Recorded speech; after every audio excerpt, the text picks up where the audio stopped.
Right here, this quiet clearing along the Tug Fork in Pike County, Kentucky.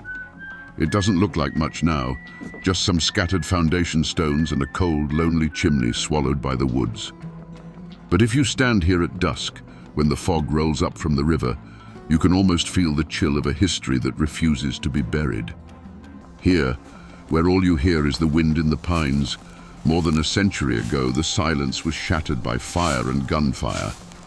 Most folks know the names Hatfield and McCoy, but they don't know the story of Nancy McCoy Phillips, the woman who stood at the heart of the storm. Today, we're going to listen to the whispers from these ruins and piece together the story of a forgotten witness and the terrible price she paid for telling the truth. Let's wind the clock back. Imagine this clearing not as a ruin, but as a living homestead. See the log cabin, smoke curling from that same stone chimney, the scent of wood smoke and baking bread hanging in the air. This was the world of Nancy McCoy, born into a valley that was both a sanctuary and a prison. The Tug Fork River, just down the hill, wasn't just a landmark, it was a border. On this side, Kentucky, you were McCoy. On the other, West Virginia, you were Hatfield. And for Nancy, that border was a line drawn in her father's blood. She was the daughter of Asa Harmon McCoy, a Union soldier murdered by Hatfield sympathizers when he returned from the war. She grew up in the shadow of that unresolved killing, in a home where the name Hatfield was spoken like a curse. Her world was one of hard work and fierce loyalty, a place where a family's honor was its most valuable possession. Life was governed by the seasons, the rifle, and the Bible, but beneath it all ran a current of simmering hatred for the clan across the river. The McCoys, led by the grim patriarch Randolph, were a proud but struggling family. They scraped a living from the rocky soil, their lives intertwined with their neighbors through marriage, church, and shared hardship. They were a tight-knit clan, bound together by the knowledge that survival in these mountains depended on sticking with your own blood. To betray that trust was the greatest sin imaginable. Across the water, the Hatfields were a different power altogether. Led by the charismatic and intimidating William Anderson Devil Anse Hatfield, they were more prosperous, politically connected, and masters of the timber trade. They saw the McCoys as provincial and resentful. To them, loyalty was also paramount, and they answered any perceived slight with overwhelming force. They lived by their own law, a law enforced by Devil Anse and his formidable sons. This was Nancy's world, two powerful families staring at each other across a narrow river, each nursing grievances that festered year after year. It was a place of barn dances and church socials, but also of whispered threats and loaded guns propped by the door. It was a world waiting for a match to be struck, and Nancy McCoy, a girl defined by a Hatfield killing, was about to become that match. To understand how deep this story cuts, you have to look past the legends and get down to the hard facts. And sometimes, the most shocking facts are written on a simple piece of paper. In the Pike County Courthouse archives, buried in a dusty ledger, you'll find this: a marriage bond dated May the 14th, 1881. The names on it are clear, written in the elegant script of the time: John C. Hatfield and Nancy McCoy. This isn't just a historical document, it's a confession. It's a declaration of defiance. In the world of the Tug Valley, putting those two names together on an official record was like striking a match in a room full of dynamite. This paper marks the exact moment a McCoy daughter willingly crossed the river and gave herself to the son of her family's greatest enemy. And look at the groom's name: John C. Hatfield. This wasn't just any Hatfield. This was Devil Anse's handsome, silver-tongued son, a man already infamous for breaking the heart of Nancy's cousin, Rosanna McCoy, in a tragic affair that left Rosanna an outcast. This piece of paper tells us that Nancy walked into this union with her eyes wide open. It begs the question that still haunts this valley. What could possibly drive a woman whose father was killed by her new husband's kin to sign away her name, her family, and her future? That marriage bond wasn't a peace treaty. It was a declaration of war on Nancy's own family. You have to understand the power John Hatfield held. He was handsome, charming and wild, the prodigal son of the most powerful man in the valley. For a young woman like Nancy, who had known nothing but hardship and the grim shadow of her father's murder, John might have looked like an escape.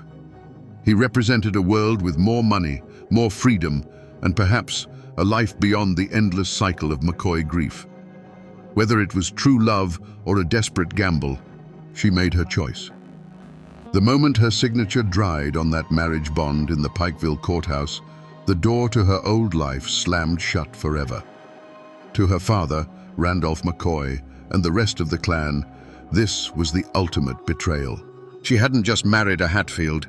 She had married the son of Devil Ants, the man who embodied everything they hated. They saw it as a stain on her father's memory. In their eyes, she ceased to be a McCoy. She was a turncoat, a traitor to her own blood. On the West Virginia side of the river, her reception was likely little warmer. To Devil Ants and the Hatfield clan, John bringing home a McCoy bride was a victory, a symbol of their dominance. But she was still Asa Harmon McCoy's daughter. She was the enemy's blood. They would have watched her every move, listened to her every word, always wondering where her true loyalties lay. She was a trophy, but one they never fully trusted. And so Nancy found herself in a gilded cage. She lived in the Hatfield stronghold, surrounded by the very men her family accused of murder. She ate at their table, listened to their stories, and slept beside a man who was the flesh and blood of her sworn enemy. She had traded a home of bitter poverty for a home of silent suspicion.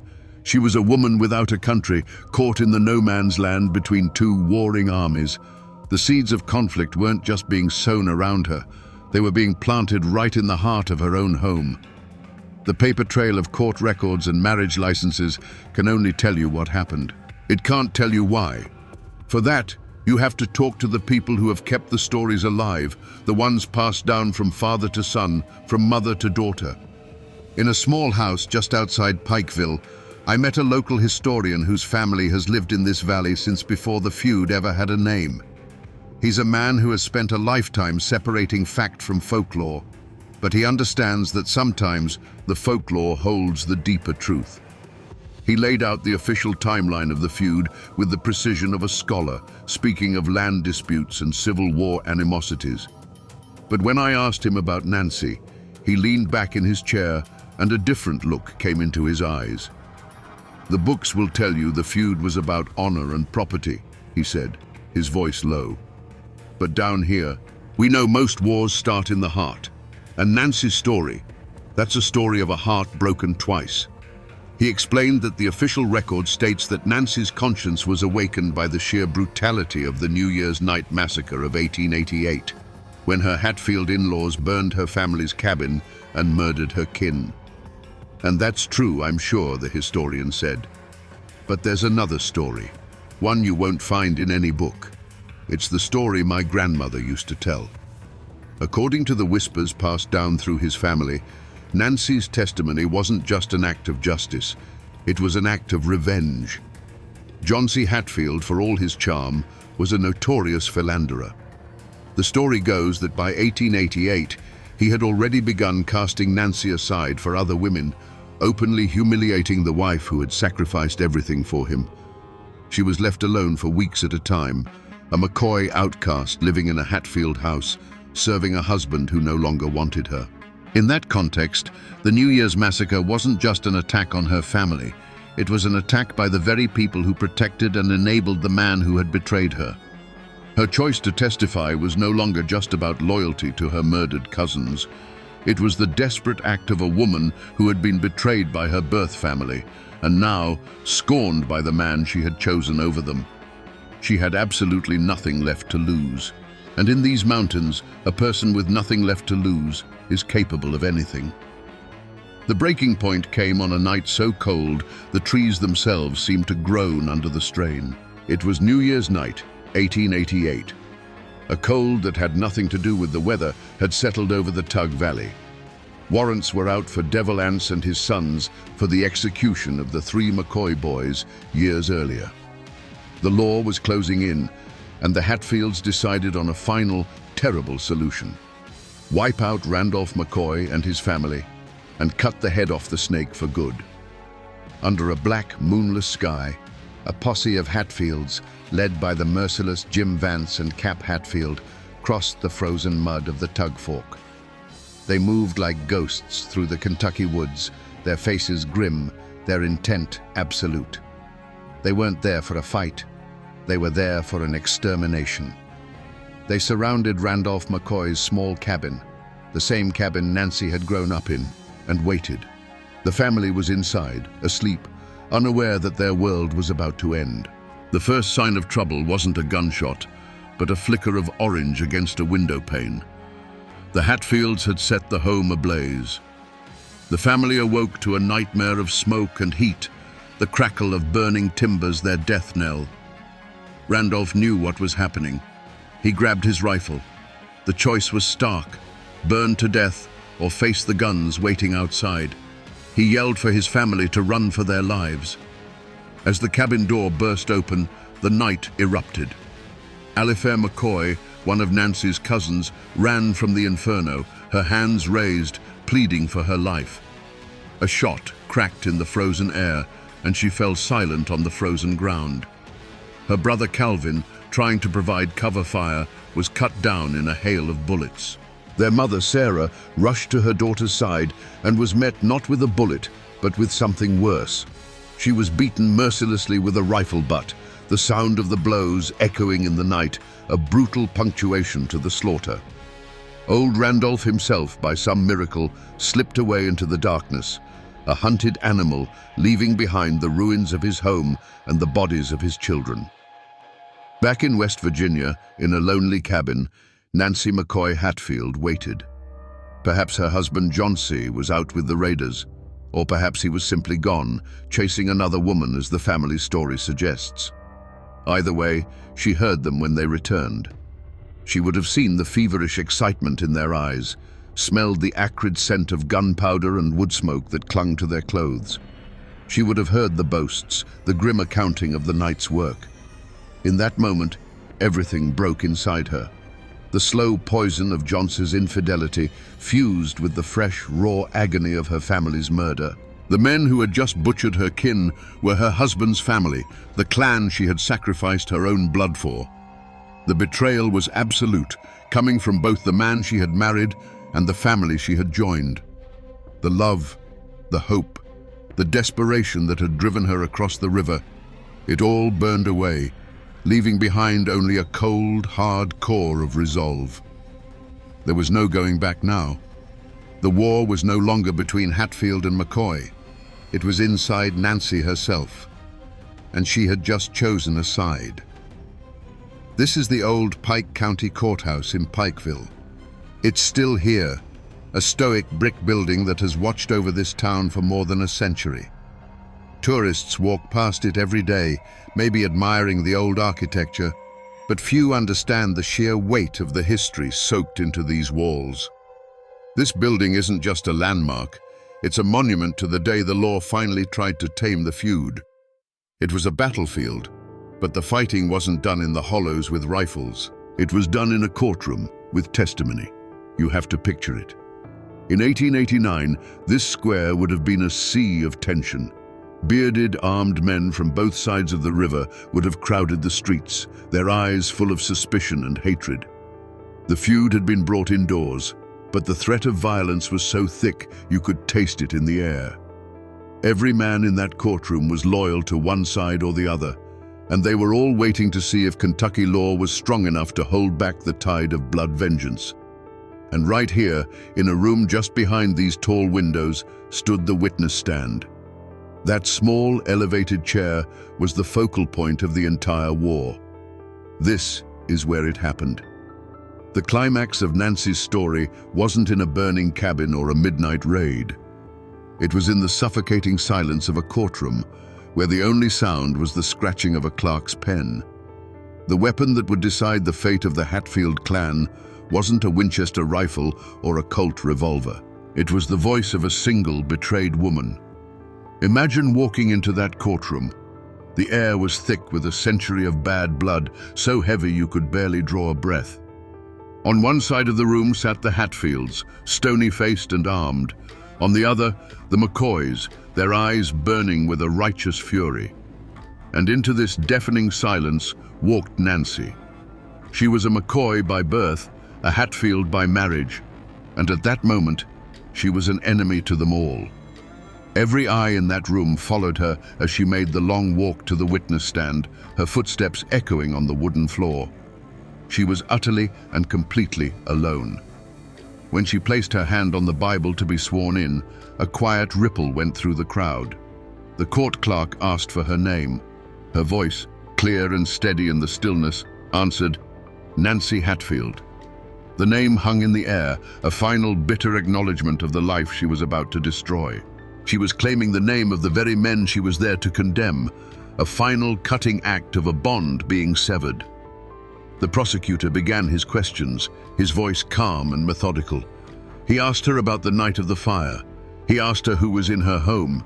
He asked her what she heard when the men returned from Kentucky. Nancy's gaze was fixed on a point on the far wall, as if looking through it into the past. She didn't shout. She didn't cry. She simply spoke the truth, her voice a quiet, devastating weapon.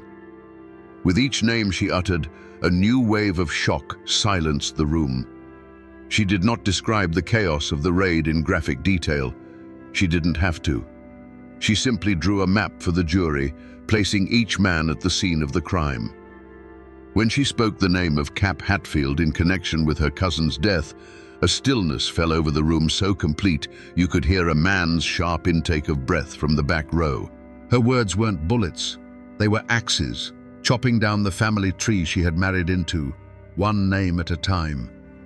The code of silence that had protected the clans for generations was shattered, not by lawmen, but by the quiet testimony of a scorned wife. When she finished, there was no applause, no sigh of relief. From the Hatfield side of the aisle, she received looks of pure, unadulterated hatred. They saw a viper they had foolishly welcomed into their home. From the McCoy side, there was no welcome embrace. They saw the traitor who had finally done her duty, but it was too late. Her testimony was a victory for their cause, but she, the witness, was still a stain on their name. She had served her purpose. As she stepped down from the stand, the crowd parted for her as if she carried a disease. She didn't look at her husband, or her cousins, or any of the men whose fates she had just sealed. She looked straight ahead, a ghost walking out of her own life. The only thing left in that courtroom, besides the echo of her words, was the wreckage of two families, and a woman who now belonged to neither. After the emotional firestorm of the trial, all that remains is the cold, black ink on a yellowed page. These are copies of the official court records from the 1889 Pikeville trial. This is history flattened, pressed between pages, and stripped of all its blood and tears. The testimony that tore a family apart is reduced to a dry, passionless transcript of questions and answers. The language is sterile, designed to be precise, but in its precision, it loses the entire truth of the matter. Here, for example, is the coroner's inquest for Nancy's cousin, Alifair. It clinically states the cause of death as a wound inflicted by a projectile from a firearm. A projectile. It doesn't say it was a bullet fired in the cold dark by a man she knew. It doesn't mention the fact that she was running from her burning home, that her last breaths were filled with smoke and terror. The report captures the mechanics of her death, but misses the horror of it entirely. And here, under the section for witness testimony, is Nancy. Her words, which had the power to hang a man, are recorded with the same detached tone. Question: can you name the parties you saw returning on the night of January 1st? Answer: I saw Cap Hatfield. I saw Tom Wallace. The transcript doesn't record the dawning look of hatred on the faces of her in-laws. It doesn't convey the earth-shattering courage or the vengeful fury it took for her to speak those names. The paper records what was said, but it tells you nothing of what it cost her to say it. These documents are the official story, the one that history accepts as fact.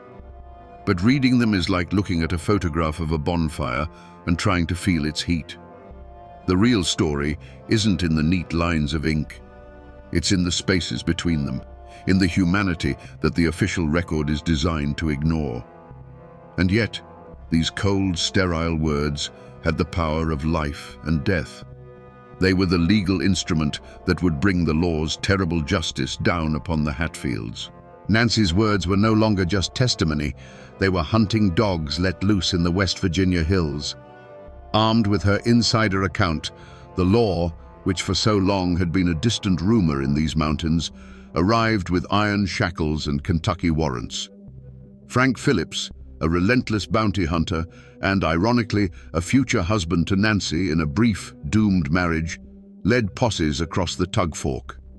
The hunt was on, and for the first time, the Hatfields were the prey. The mountains that had been their fortress now became their cage as lawmen and bounty hunters, hungry for the rewards, pried into every hollow and cabin. One by one, they were caught. Some were taken in violent gunfights, others surrendered grimly, knowing the game had changed. The most significant capture was that of Ellison Cotton Top Mounts, the illegitimate son of Ellison Hatfield. He was known to be simple-minded, a follower, not a leader, which made his role in the massacre all the more tragic. He was found hiding, terrified, and was dragged back to Pikeville in chains, a symbol of the Hatfields' broken power. The message was clear. The days of clan law were over. The authority of the state had finally come to the Tug Valley.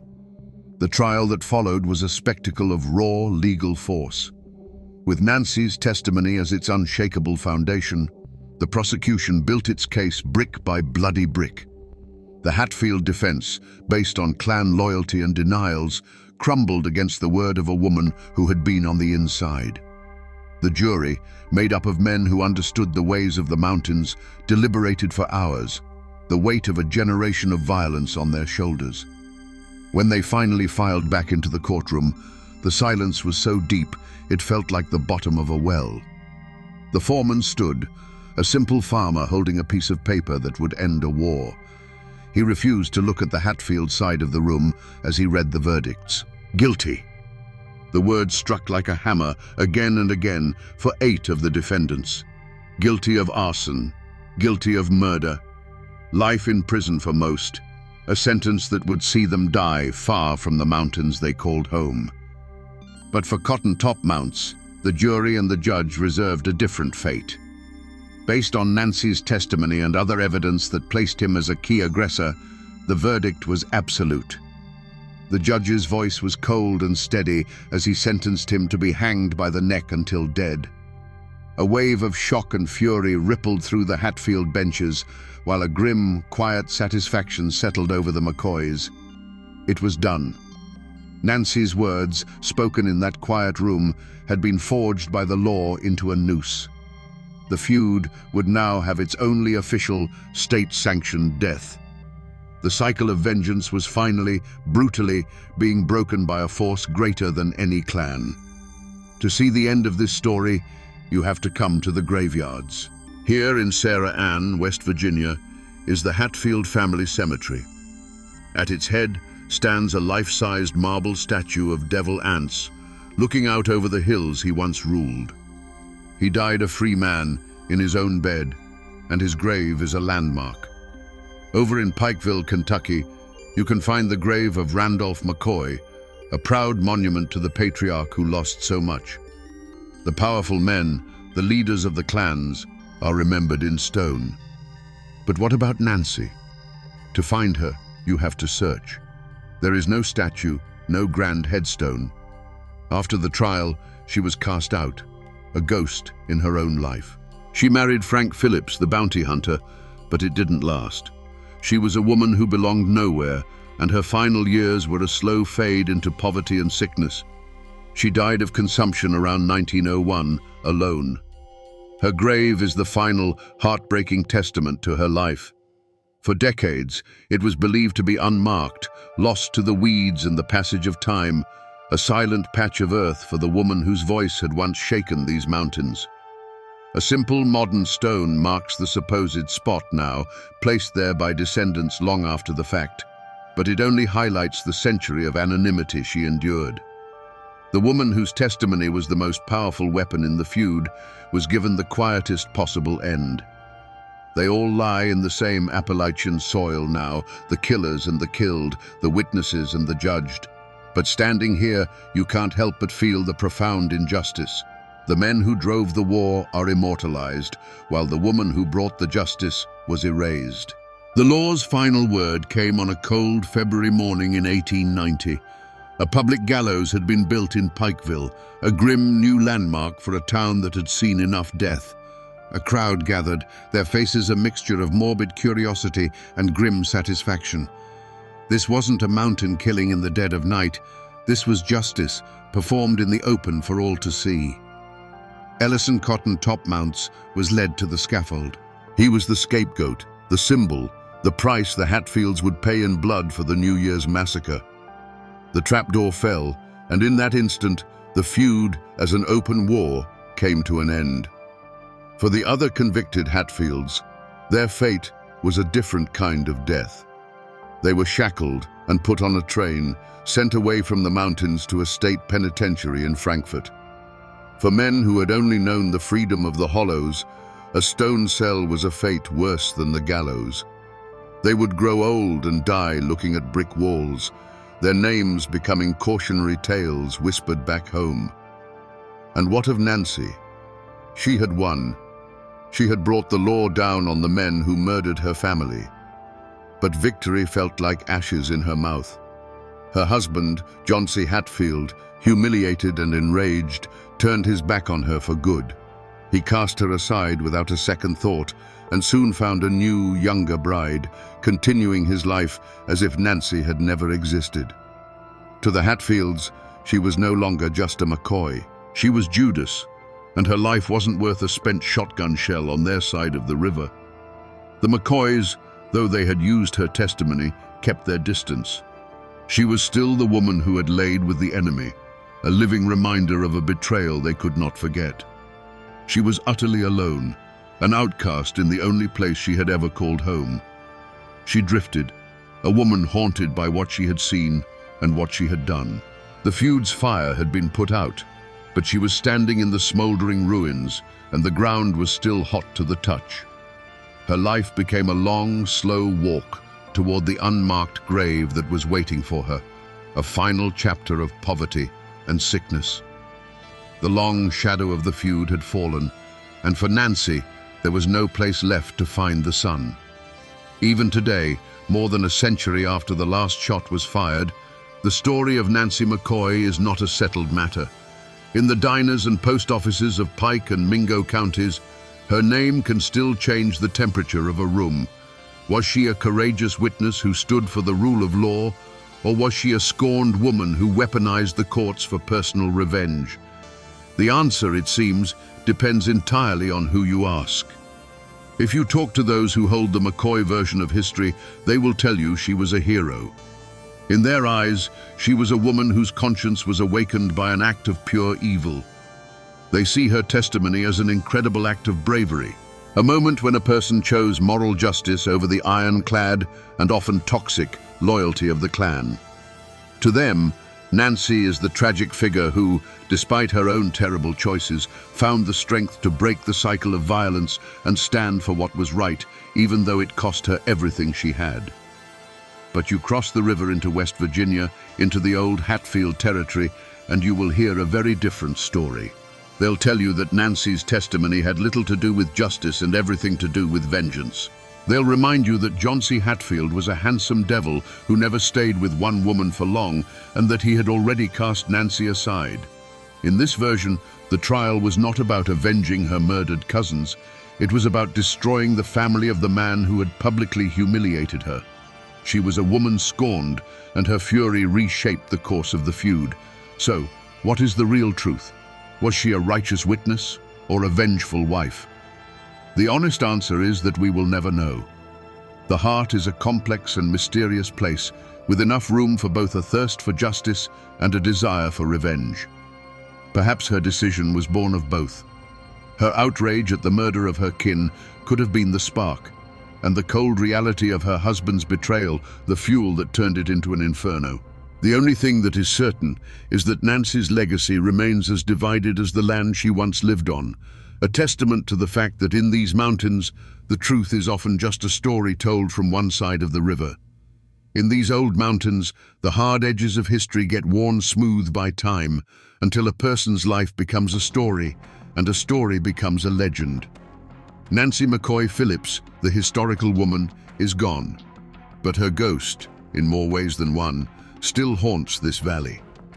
The official records in the courthouse tell one version of her life, but the real story, the one that lives on, is the one whispered around firesides and on dark porches.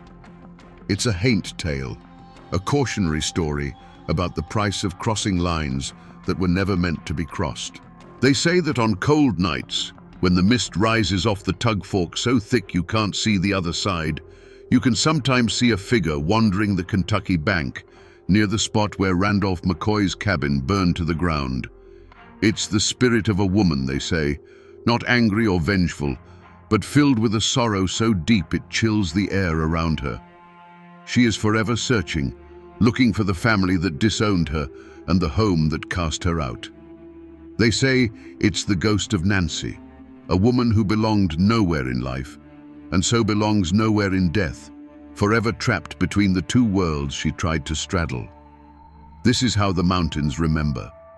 The community took the unbearable facts of her life, betrayed by her husband, ostracized by her own blood, dead of sickness and poverty, and wove them into something timeless. Her story was merged with her cousin Rosanna's, creating a powerful local myth, the curse of the Tug Fork. It became a warning, a piece of folklore passed down to young women for generations. The river itself, they say, demands blood loyalty. To cross it for love of an enemy is to invite a broken heart, a lonely death, and a restless spirit. The woman named Nancy is gone, but her legend became a part of the landscape itself, a permanent shadow on the water's edge. So, here we are again, back at this cold chimney and these scattered stones along the Tug Fork. But it's different now, isn't it? When we started, this was just a quiet, forgotten place. Now, we can almost see the ghosts. These aren't just ruins anymore. They are a witness stand. This silent clearing is the courtroom where an entire way of life was judged and condemned, all because one woman decided to speak.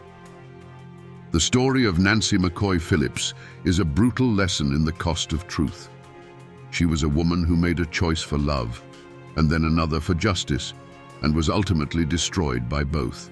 Her life is a chilling reminder that in a war of families, the deepest wounds aren't always from bullets. They come from betrayal, and the loneliest place in the world is to be caught in the no-man's land between two sides who both see you as the enemy. So the next time you drive down a lonely country road and see a single chimney standing sentinel in a field where a house used to be, stop for a moment. Remember that it's not just a pile of stones. It's a library filled with stories of love and loss and the impossible choices that define a human life. We just have to be willing to listen to the whispers they leave behind. The people are gone. The houses are gone. But the story remains.